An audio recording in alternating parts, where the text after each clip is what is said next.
गोकुळीच्या सुखा अंत पार नाही लेखा बाळकृष्ण आनंदागरी आनंदला नर नारी. असं अल्पशा वेळामध्ये कीर्तन करण्याचा आपल्याला प्रयत्न करायचा आहे. गोकुळीच्या सुखा अंत पार नाही लेखा. ज्या ज्या वेळेस या धर्मावर ग्लानी येत असते त्या त्या वेळेला भगवंत अवतार घेत असतो. भगवंत दोन कारणासाठी अवतार घेत असतो. पहिलं धर्माचं रक्षण करण्यासाठी आणि दुसरं भक्ताचं रक्षण करण्यासाठी. माझे तुकोबाऱ्या सुंदर सांगतात, धर्म रक्षावया अवतार घे, धर्म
यदा यदा हि धर्मस्य ग्लानिर्भवति भारत अभ्युत्थानमधर्मस्य तदात्मानं सृजाम्यहं. ज्या ज्या वेळेस या धर्मावर ग्लानी येते त्या त्या वेळेला भगवंत अवतार घेत असतो. अशीच एक वेळ आहे. धर्म बुडतो की काय असं वाटायला लागलं, कारण पापाचा अनाचार झालं. जिकडं बघावं तिकडं पापच. किती पाप, स्त्री हत्या, बाल हत्या, गो हत्या, ब्राह्मण हत्या. कीर्तन बंद पडले, भजन सोडून लोक पळून जायला लागले, यज्ञाचा विध्वंस व्हायला लागला, बलात्कार, स्त्री हत्या, असे कितीतरी पाप या पृथ्वीवरती वाढले.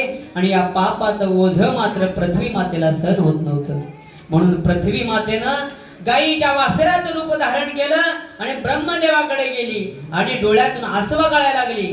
आणि आसव गळत म्हणते,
ब्रह्मापाशी जाय नेत्रीवाही तो ये सांगतसे.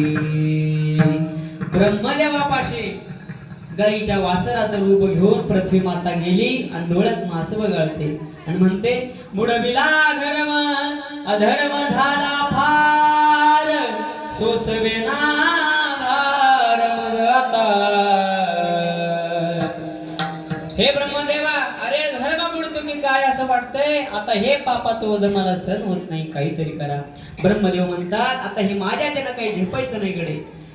ब्रह्मदेव, इंद्रदेव आणि भगवान शंकर हे तीनही देव म्हणून क्षीरसागरवासी शेषाशाही भगवान विष्णूकडे गेले आणि स्तवन करतात. श्री अनंत मधुसूदना पद्मनाभा नारायणा जगव्यापका जनार्दना आनंद घना अविनाशा सकळ देवादिदेवा कृपाळवादी केशवा महानंदा महानुभवा सदाशिवा सहज रूपा. भगवंताचं स्तवन केल्यानंतर भगवंत प्रसन्न झाले आणि आकाशातून अचानक वाणी झाली. आकाशाची वाणी सांगे सकळासी तळमळ मानसी करू नका. देवकीच्या गर्भात येईल भगवान रक्षेल ब्रह्मान काय भक्त विठ्ठल.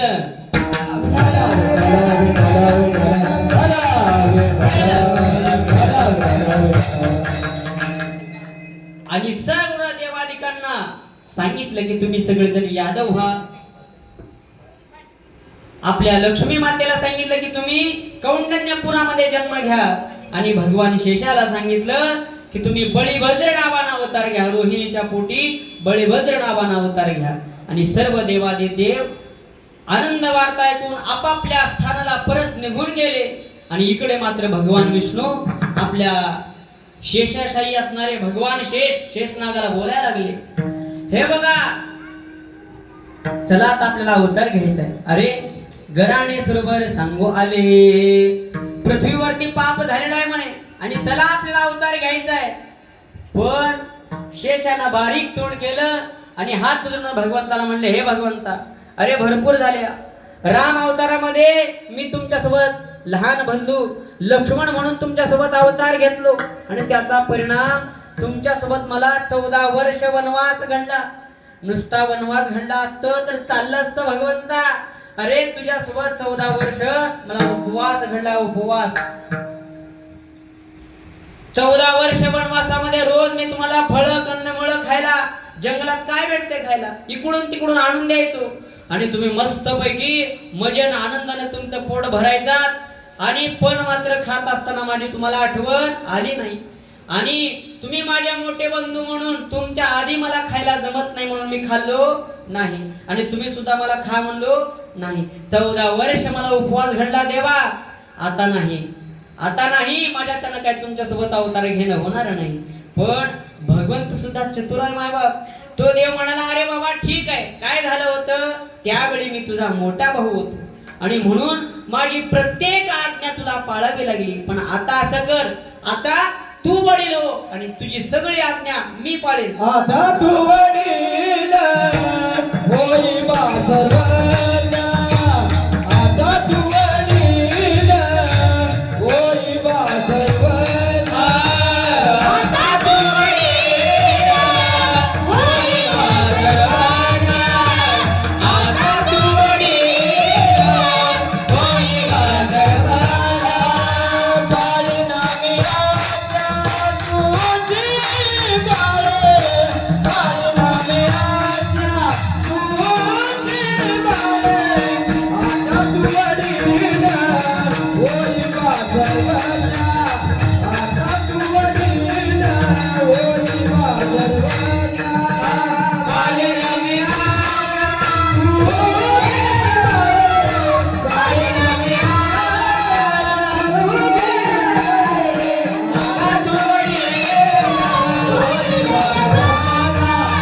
आता तू वडील होई बा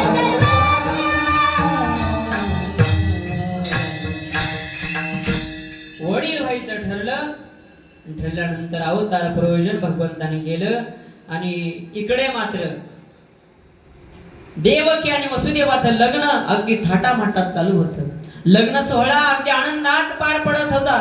लग्न सोहळा संपला आणि सोहळा संपल्यानंतर जी वरात असते त्या वरातीमध्ये अचानक विघ्न झालं. काय विघ्न झालं?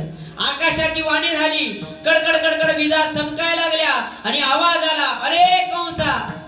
आकाशाची वाणी सांगत असे, कंसा माने हा भरवसा बोलण्याचा. बोलण्याच्या आधी सांगितलं, हे बघ कंसा, माझ्या बोलण्याचा तू भरवसा ठेव, विश्वास ठेव. माझं बोलणं तुला कदाचित खोटं वाटेल पण विश्वास ठेव. माने हा भरवसा बोलण्याचा.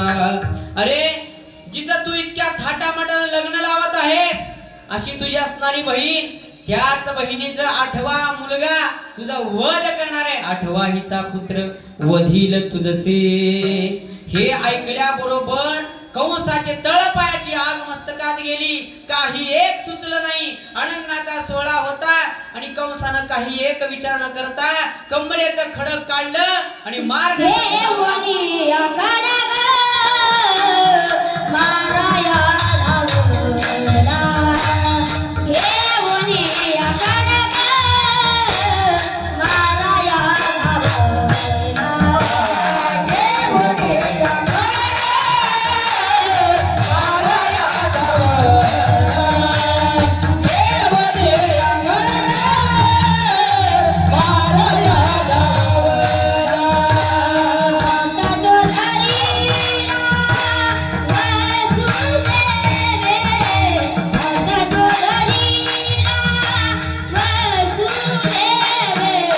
Yeah,